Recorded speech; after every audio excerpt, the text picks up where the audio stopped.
What is going on, all of my RV travel nurses, or just travel nurses? I hope y'all are having a wonderful day. I wanted to redo a video regarding the 6 steps of becoming a travel nurse. My older video was a little bit hard to follow. I was just starting out in the travel nursing field. It was kind of giving my opinions on what was going on. Now that I've had a couple years of experience, I feel a bit more better prepared to answer a lot of your questions, as well as give you some tips and tricks for getting into the travel nurse industry. Stay tuned.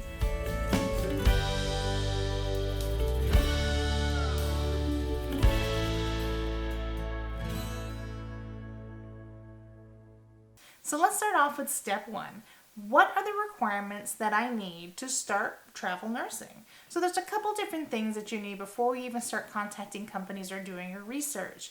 You want to make sure that you have a minimum of 1 to 2 years of experience in your specialty, and you also want to make sure that you're comfortable taking care of patients by yourself with little to no help. So what does that mean? In the ER, I pretty much see everybody requiring at least 2 years. There's some places like trauma centers that require 5 or more, as well as a lot of them want travel experience. However, if you've got 2 years under your belt and you feel confident enough that you can take care of patients with minimal assistance, then I think that you're okay. I know on the progressive care side of my nursing degree and experience for that matter, I only really required 1 year of experience and I was able to start traveling. Do I still pick up progressive care unit travel assignments every now and then? Yes, I do, but primarily everything I do is emergency department. What is another thing that you need? You need to have certifications in your specialty. So depending on your specialty, med-surg specifically, they require basic BLS. However, if you're going on to more of a progressive care specialty, a lot of times they require you to have your BLS and your ACLS, or potentially even your PALS if you're taking care of pediatric patients. I know in the ER, they require the BLS, they require your ACLS, your PALS, and then some of them actually require you to take a TNCC, which is a Trauma Nurse Core Curriculum course. That's very important if you are going to a trauma center, or if you are going to a trauma center in a different role. A lot of them will require you to have that because it is basic core understanding of trauma. So look into those specialties for your field and the things that you would need. Another good thing to have if you've been in the specialty for a long period of time is to look into certifications for your specialty. So if you're an orthopedic nurse, get your orthopedic certification. If you're emergency, get your CEN, become certified. You got your PCCN for your progressive care nurses, and you've got your CCRN for our critical nurses. Kind of look into those things too. Sometimes that actually will help you find a position if you have those certifications as well. Lastly, number 3, you want to make sure you have your personal healthcare documentation and titers. So what is all of that? That's your basic immunization. So are you immune to your Hep B? Have you received the vaccinations? Do you have your flu shot? Do you have your tuberculosis testing? Do you have your mass fit? All of that information you need to have prior to starting to talk to travel companies. This is the reason why. When travel companies start offering you positions or talking to you about positions, they want you to get in your profile as quickly as you can. So having all of that documentation ready and prepared for when you start talking to those companies will only help you, and it will actually fasten the process. You don't want to lose an opportunity because you didn't have any of that paperwork and it was offered to someone else.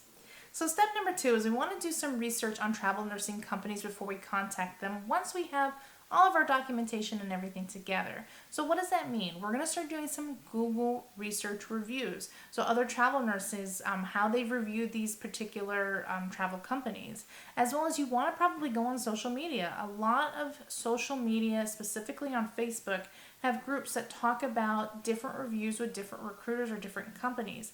Now, I will say that unfortunately, it's not always the company, it is a bad recruiter. Sometimes you just get stuck with a bad recruiter. And then sometimes it is not the recruiter, it's the company. Sometimes it's just a bad company and you have an excellent recruiter. So you kind of have to weed and wade what's important to you, as well as how you're going to continue your travel nursing career with one individual or probably multiple individual nurse recruiters. Number 2, if you understand benefits travel nursing provides, and if that is something that is important to you, those are things you also need to research. I will tell you, a lot of companies will not come right out and say these are our benefits, but they will kind of give you like a generalized idea of what their benefits may be. they really won't give you information until you provide a nursing profile. So just kind of weed and wade in regards to benefits that are important to you. If you do set up a nursing profile with someone and it isn't something that's for you, you don't have to work with those individuals. And then lastly, don't let pushy recruiters push you around. If you do decide to call a recruiter while you're doing your reviews to find out about benefits or other things that the company decides, and if they try to talk you into, potentially having a nursing profile, don't let them do that to you. If you're not ready, or if that is potentially not a company that you want to work with, then do not allow them to push you around. I have been in situations where I've had recruiters say, nope, I'm not going to give you any information in regards to the travel nursing opportunities that we have, or any information regarding our benefits unless you do a profile. And obviously those are companies I didn't work with, and I ended up finding out later on in life, as I continued my travel nursing career, that those were companies you didn't want to work with anyways. So just kind of be mindful of those things. So moving on to step 3, what is that? We're going to start communicating after we've done all of our research with multiple recruiters. And we're going to start putting our nursing profiles out there. Now I'm going to get a lot of flack from nursing recruiters out there because they're going to say, why are you advising travel nurses to talk with multiple recruiters? Well, really, it's just a way for you to find out what is out there. Every travel company offers a little bit something different. Some travel companies might not go to a hospital system that you want to go to. And then again, some travel companies might have better benefits. It's really what's important to you. If something is more important than the other, obviously you're going to want to work with those companies that offer those things. My only advice to you in regards to working with multiple travel companies, though, is to be honest with your recruiters. Make sure, because a lot of times they will ask you, are you working with anyone else? Just tell them and be honest, yes, I am working with other recruiters. They might ask who it is. That is up to you if you're comfortable of informing them who you're working with, but it is not a requirement. You do not need to tell them who else you're working with. Just be honest and upfront with them. Like I said before, not all agencies have the same facilities available. If there's a specific hospital system, they may have just one agency that goes to that hospital system that is their trusted agency. So just do your research. My suggestion is that there is a hospital that you want to go to, call the hospital and speak to their HR and ask who they use. If they do have somebody specific that they use, then contact those individuals. That way it kind of saves yourself some time and saves other recruiters some time. Provide the company with your nursing profile. That's what we talked about again in step 1. We want to make sure we have all of that documentation. Our physical, our mass fit, our tuberculosis. We want to make sure that we have all of our titers, everything all together into one, because once that ball starts rolling, it's very quick. So you want to make sure you have that. That way you don't lose those opportunities that you want when you speak with your recruiter. And lastly, you're going to complete prophecy testing and skills checklist. Prophecy testing is basically a test to make sure that you understand the basics of your specialty. So there's an emergency prophecy test that'll go over emergency basics. They might have like a telemetry for progressive care. Sometimes they're called progressive care, sometimes they're called telemetry. EKGs, make sure you can understand EKGs. Pharmacology, make sure that you know the drugs and how to give them appropriately. And then a skills checklist is basically just a checklist of lists of different things that you can do. So can you put in a chest tube? Can you do CPR? Can you start IVs? Things of that nature are all in those checklists. It's just another form that they provide the facility to know what your skills are that you are good at and what you might need a little bit more help in. So after you've decided on nurse recruiters, then you want to start talking about potential positions as well as where you want to be submitted. You want to discuss those opportunities with your recruiters. You are your boss. So what does that mean? If you want to only work night shift and that is your thing, then you will only ask your recruiter to find you night shift. If you are a day shift person like me, but I've also worked nights, but if you're primarily a day shift person and you don't want to work nights and you primarily want to work days, then let them know that. I have had recruiters try to say, well, hey, I have a lot of these night positions. Just tell them I appreciate it. I'm not interested. I only want days. That way, your recruiter knows what to expect of you and you know what to expect of your recruiter in regards to finding different positions. I will tell you though, if you have less flexibility in regards to what it is that you want to do, so if you want to be in a specific area, say you only want to be in that area in that surrounding hospital system and all they have is night shift available, then you have to start kind of making some sacrifices if you are not as flexible as I am. I am very flexible. I'm able to go anywhere. But if you're one of those people that have to stay close to someplace or you only want to be in a certain place, then you have to kind of take what is there and what is given. So, less flexibility is less opportunities. If you are less flexible, then, obviously there's going to be less opportunities for specifically what it is that you want. And then lastly, make sure that you do not double submit yourself anywhere. I unfortunately was a victim of double submitting because of a recruiter not telling me that they had submitted me someplace. A lot of times, you can shop for prices in regards to, contracts, because again, we're in the travel nursing industry. We want to make sure that we're getting the best price for our experience and our services. So I had one recruiter submit me that I had authorized to submit me, and then another recruiter submitted me and never told me they submitted me there because they were just trying to submit me anywhere to find me a position. Well, when I interviewed, I found out that this other person had double submitted me, and I lost the opportunity. So make sure that you speak with your recruiters and you have email proof. I always do everything in email. It's great talking on the phone. I love you guys and I love talking to my recruiters, but when it comes to business, everything is in email.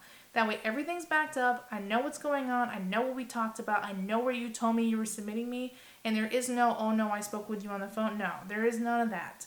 Everything is in my email. This is what it is. So make sure that you have that backup because, again, we're in an industry. We are our own bosses. We need to make sure that we're handling our business appropriately. So moving on to step 5. What is that? It's really the waiting game and eventually a facility interview. The waiting game is probably one of the worst experiences because you're hoping your profile gets out there. The manager, hiring manager, or recruiter sees it and calls you and offers you an interview for the position. Don't be impatient. Don't contact your recruiter again and again every hour because you haven't heard anything. Kind of give them some time. I usually say 48 hours. If you haven't heard anything, contact your recruiter. Let them know what's going on. A lot of very good recruiters that I've worked with have actually contacted me within 24 hours as well as 48 hours to see if I've spoken with anybody so that they can continue to follow up and make sure that my profile is out there. You want to keep your phones close to you. You don't want to miss those calls. If you know where you're being submitted and you know the area codes or as well as the hospital numbers, make sure that you answer those calls and that you speak with them immediately. Because again, if you by chance happen to be missed and they move on to someone else, that could be a lost opportunity and you don't want that if that's a job that you want. So make sure those phones are closed. And then lastly, inform your recruiter once you speak with a location. If by chance somebody contacts you and says, hey, we're interested, I'll let you know. Just contact your recruiter immediately and say, hey, I spoke with this person at this facility on this date or this time. I just want to let you know there may or may not be an offer coming down the pipeline. Another thing I want to say in regards to facility interviews that I did not really include in here is facility interviews are a little bit of a different beast. I know when we interview for staff positions, we get asked 100,000 questions and we get pulled through a rigmarole of, what is your best experience? What are your weaknesses? What are your strengths? It's not like that when you speak with a facility most of the time. I'm not going to say that always. But a lot of times the facilities are contacting you and kind of selling you what it is about their facility that you might like. So they might call you and go, hey, we have this many patients for this kind of hospital. You're going to have this patient ratio. These are the color scrubs that you'll wear, what kind of is your experience, they will ask you some questions and you will answer that. And that'll also be the time for you to ask questions in regards to what it is that you want. So if you have specific times off, if you want to know if there's text on the floor that'll help you, if you're basically on your own, there's a bunch of questions that you can ask that I'm not going to go over in this video, but I am going to record a separate video regarding that information. So if the video has come out and you've been watching this video, I will include a link up here in the corner for you. However, at this particular time, if the video is not out, you won't see a link here. But definitely check it out because it will be a good video in regards to what is important to you and what are potentially some things you should ask during the interview that might actually make a facility want you more. So stay tuned for that. So once we finally got through all of this process and we're almost to the end, we're at step number 6, getting that offer in and getting those contracts. So what happens? Once you speak with that facility and they do offer you something, their manager or their HR individuals will contact your recruitment company and let you know that an offer is extended. And then usually within 24 to 48 hours, depending on the recruitment company, they'll usually let you know that the offer is out there and they'll forward over a travel nursing contract. So what is that travel nursing contract? It is basically a documentation contract that is held between yourself, the facility, as well as the agency in regards to, what information, how many weeks you're going to be working, what your shift's going to be, any approved time off, things of that nature. All of that information is included in that contract. So you need to read over and over and over that contract so that you understand what the travel nursing company expects of you and what you should expect of your travel nursing company. If by chance you do not agree with something that is in the contract, you need to speak with your travel company before you obviously sign that contract. A lot of times there's things that you can't really do anything about, but sometimes there is some things that you can do something about. So speak with them, just kind of, if it's something that you're uncomfortable with, yes, you received the offer, but there's something in here that I'm uncomfortable with, don't sign that contract, and maybe move on and speak with somebody else for different opportunities, just so that you can move forward. Unfortunately, I never recommend not taking a contract with somebody and then speaking to somebody else saying I was offered a contract and then taking it with them. That doesn't make sense. That's actually going to make you look bad in the industry, and I don't suggest it. So look for other opportunities if you don't agree with something that's in that contract, but speak with them first and see if there's anything that you can do. I have had contracts where it wasn't what we originally talked about and it didn't make a whole lot of sense, and there was a lot of stipulations in there that were not beneficial to me at all and just beneficial to the company, and I never signed those contracts. I moved on and spoke with somebody else about different opportunities. But in the end, what is in your contract? So some contracts include your start date, your end date, your terms, how many weeks you're going to be working, your shift contract, are you AM, PM, mid shift, whatever that shift is. If you have any approved time off, when you're speaking with your recruiter, what the healthcare facility is, what the required hours are, what your guaranteed hours are. So if you're guaranteed hours under the contract, that information should be under there as well. Your base hourly taxable wage, your on-call hourly taxable wage, your weekly non-per diem non-taxable wage, as well as your housing type and monthly housing allowance that is also non-taxable. I'm not going to get too much into what is taxable and not taxable because I actually have done another video regarding that information that I'll put up here for your review. Just check it out real quick regarding nursing contracts. It's a really good video if you are new at it and you really don't understand what is in a contract and what you should be looking for. In regards to your contracts, again, lastly, the healthcare facility information will be in there, as well as you need to discuss tax home information. Again, I don't want to get into tax home information regarding this video, so I'm going to put another link up in the corner regarding how to maintain a tax home while you're on a travel assignment so that you are still legal in the eyes of the IRS. So just kind of check that out and make sure that you are prepared once you start your travel nursing career. So this was kind of a general conversation in regards to the 6 big steps of becoming a travel nursing nurse. I hope that this information was helpful to you. I would love to hear your comments down below. If you have any questions regarding how to get into the travel nursing career that maybe I didn't cover here, go ahead and leave them. I answer all of them, and I love hearing from you. I love hearing if this was helpful for you. Make sure that you check out my blog where I'll go into a little bit more detail regarding the 6 steps to becoming a travel nurse there. It is at www.thervtravelnurse.com.